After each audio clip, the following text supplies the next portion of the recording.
My next one is going to be a film called Fist of Legend, and it's really tricky with the wording of this film. It's also called The Chinese Connection. So this film came out in what was it? I think 1972. Yeah, 1972. It was also remade as Fist of Legend in 1994, starring Jet Li, and the story is pretty much the same here, man. So martial artist Chen Zhen, played by Jet Li, originally played by Bruce Lee, is studying in Kyoto, Japan. He learns his mentor has died in a match against a Japanese school teacher, you know what I'm saying? And he goes there to investigate, pay his respects at the funeral, and in doing so, he realizes that his master was poisoned before the match, and that's the only way that this guy was able to beat him.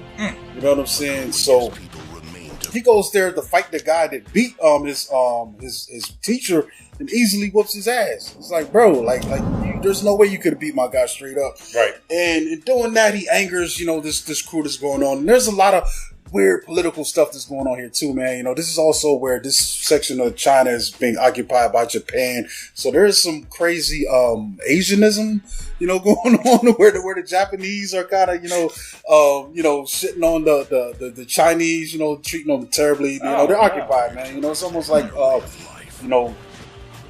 invading forces are just controlling, your stuff and wielding their biases against you and just treating them like shit, man. So it invites all these other challengers to start coming at him, man.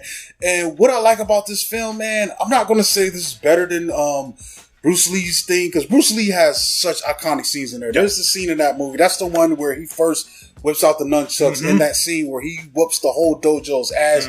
But I think what's crazy with this is Jet Li was such a tour de force in the martial arts, and this is the modern era. His wave, when it hit, man, it is crazy. Because I think the fighting, what we were seeing with fights in the camera on this level were elevated to a higher degree. There's a little bit of wire work, and the speed, man, was just unheard of, man. I feel like some of these films, they were probably cranking it a little bit faster than it was actually being done. But we know Jet Li is really fast, yo. So seeing some of this stuff, him rewalking Bruce Lee steps in this film is really dope. And there's some crazy encounters, like they recreate the dojo scene, man, and Jet Li just murders. And I was saying too, man, the final fight in this thing versus this general, man, oh my God, it's one of the best things I've ever seen in my life. That's probably the first fight that I saw. I remember being in college, and one of the dudes, I think one of the RAs, man, he was big into martial arts. He walked around with one of them straw hats. You know what I'm saying? wild dude, man. So one day, you walk around, you're just peeking in people's room. What y'all doing in here? And this mug got the Fist of Legend on. He's like, yo, check this out. And he shows me that fight. And I'm just blown away because I had never seen martial arts performed at that level, at that ability to this point. I think the last time I checked in was probably some Ninja 3, the Domination type era. So this was the new wave.